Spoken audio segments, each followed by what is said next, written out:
The film opens with two best friends, the uptight Katie, and the promiscuous Sloane, who are looking forward to their upcoming out-of-town trip. They will be working at a farm called Eco Field Organic Farms for a month, so they can save up to go shopping at New York City. On the next morning, they get picked up by Katie's cop uncle, Jason, and will be staying at Jason and his girlfriend's place for a night before going to the farm. As they settle in the new place, Sloane suggests that they should come up with fake names during their stay in the town. Sloane comes up with the name Heather, while Katie comes up with the name Ripley. The day after, Uncle Jason dropped the two off at a station from where they will take the bus to the farm. Being the protective cop uncle he is, Jason tells them that they should come up with a safe word, in case they get in trouble. The deal is, they need to send a code word at the end of every text. In other words, Jason asks Katie to send him a different code word in the alphabetical order every day. The safe words of the day are apple. After the uncle leaves, the two still have to wait for the bus, which is scheduled to arrive in approximately an hour, and they decide to wait at the cafe. They immediately catch the interest of two townsmen, and end up sharing a table with them. The two women then introduce themselves with the fake names they made up the other night, while the two men introduce themselves as brothers whose names are Jed and Lucas. The brothers offer to give them a ride to their workplace, and although Katie is initially reluctant, she gives in to Sloane's silent plea. The two end up climbing into the young men's blue truck.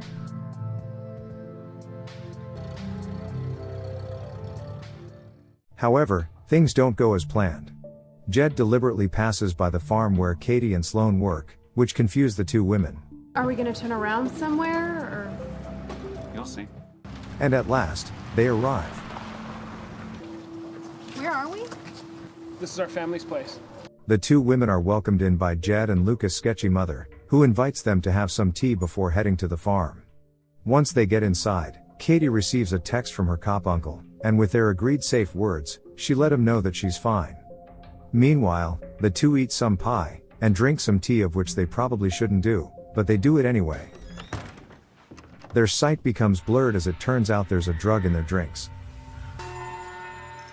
The two immediately run for their lives after realizing something's off.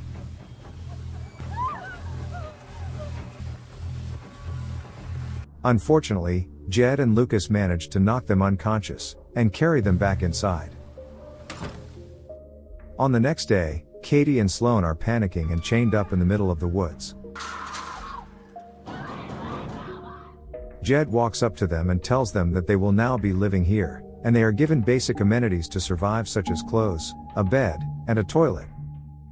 We move on to the next scene, where Katie and Sloane are now dressed, and Jed's boss, Boris, shows up and takes Katie's phone to check if anyone knows their whereabouts. At this point, he discovers that Katie and Sloane lied about their names, as well as the code word she used in the text message. Katie and Sloane finally are forced to tell him that the word apple is a safety word. As soon as everything is back on track, Katie and Sloane are getting ready to take a bath with makeshift showers, right when the town sheriff shows up with his gun out. They have a gun! As it turns out, the sheriff is a piece of shit who condones human trafficking, and he has come to rape one of the women. After the evil sheriff gets his fill, Sloane visits a shaken-looking Katie to soothe her. On the other side of town, Uncle Jason is getting worried, because the latest text he received from Katie contains the same safe word that she used yesterday. Back inside the woods, Jed and Lucas welcome another customer, who from this point on we shall refer to as Scruffy Guy. He then picks Sloane and brings her inside the trailer. Unsurprisingly, Scruffy Guy is a bit of a psycho. Back to the cop uncle, he finally makes a call to Sloane and Katie's place of work, and learns that they never showed up for work yesterday. Convinced they are in trouble, he rushes to look for them. Meanwhile, Sloane and Katie's day is just about to get even worse, because the next customer that shows up is even sketchier than before. Jed and Lucas rush to cover their heads as the next customer walks closer.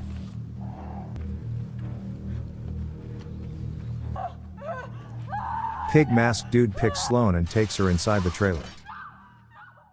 After he leaves, it is now Katie's turn to soothe the shaken Sloane. We don't know for sure what the pig-masked dude did to her, as Sloane appears even more traumatized than before. On the next scene, Uncle Jason reaches the sheriff's office, and comes face to face with the town's perverted sheriff who we saw earlier. Here we learn that the uncle is actually not just a cop, he is actually an FBI agent.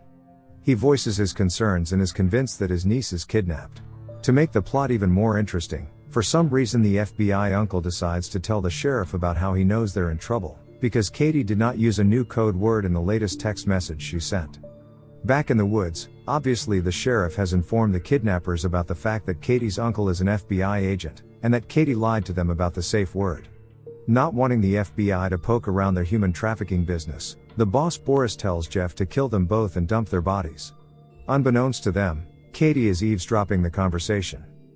While this is happening, the FBI uncle decides to visit the cafe where he last dropped off Katie and Sloane. He then asks the barista what he knows. Conveniently, the barista remembers in clear detail what sort of truck Katie and Sloane left with. On the next day, Katie tells Sloane that the kidnappers are planning to kill them, shortly before the kidnappers arrive along with Scruffy Guy. They then leave Scruffy Guy behind to watch them.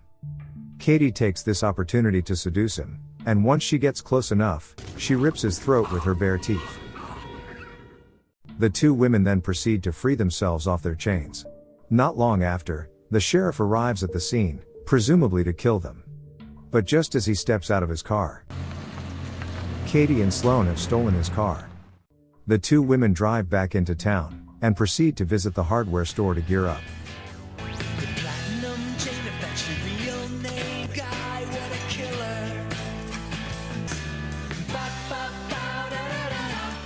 Some real shit is about to go down now.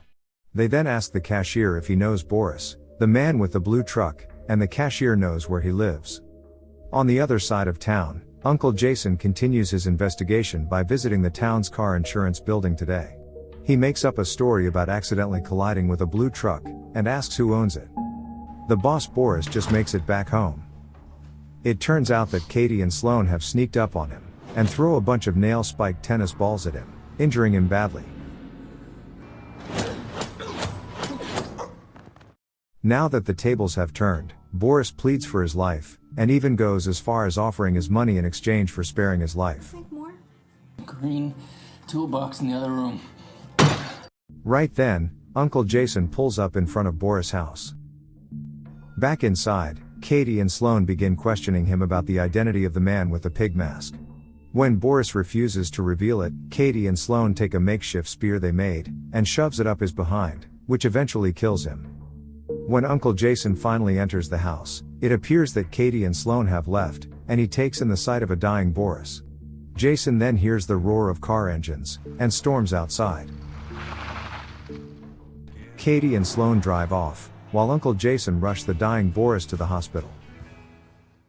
On the next scene, the sheriff informs Uncle Jason that Boris did not make it. Growing even more worried, Uncle Jason decides to try calling Katie's phone, but then, realizing his cover is blown, the sheriff takes out his gun. Katie and Sloane pull up in front of a church, and we learn that Pig Mask Dude is actually the town's priest. Sloane makes her entrance inside the church, and comes face to face with her rapist. With Katie's help, the two best friends take down the bastard. As Katie and Sloane drive away, we see that they are now content carefree. But when they make a stop and step out of the car, it turns out that Pig Mask Dude, aka the priest, is chained behind the truck this whole time. As their final blow, they pour gasoline all over him, and sets him on fire before driving off. While the two women seem to be thriving, Uncle Jason is now held captive by the sheriff. Even worse, it appears that the sheriff has captured two new young women. Luckily, Katie and Sloane have come to the rescue. They tie up the sheriff, and proceed to torture him with a game of Russian roulette. We can see now that the two women are a little unhinged, but I guess in a way we can't blame them. No!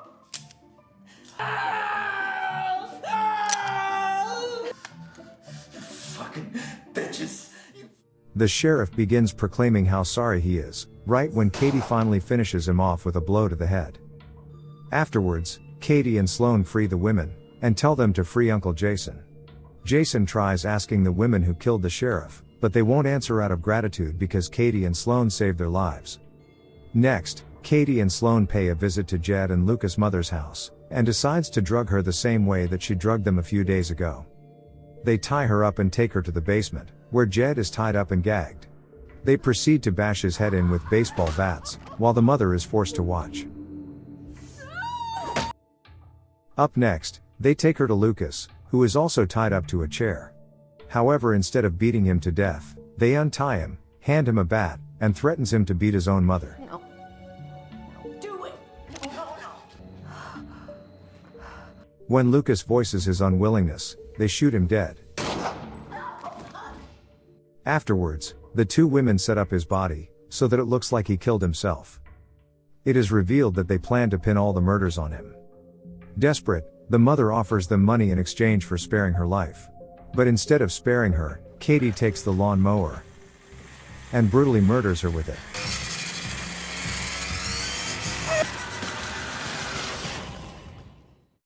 On the next scene, Uncle Jason pulls up at Katie's house to pick her and Sloane up. It appears that some time has passed. Katie and Sloane get dropped off at the airport, and excitedly make their way to New York City, and this is where the movie ends.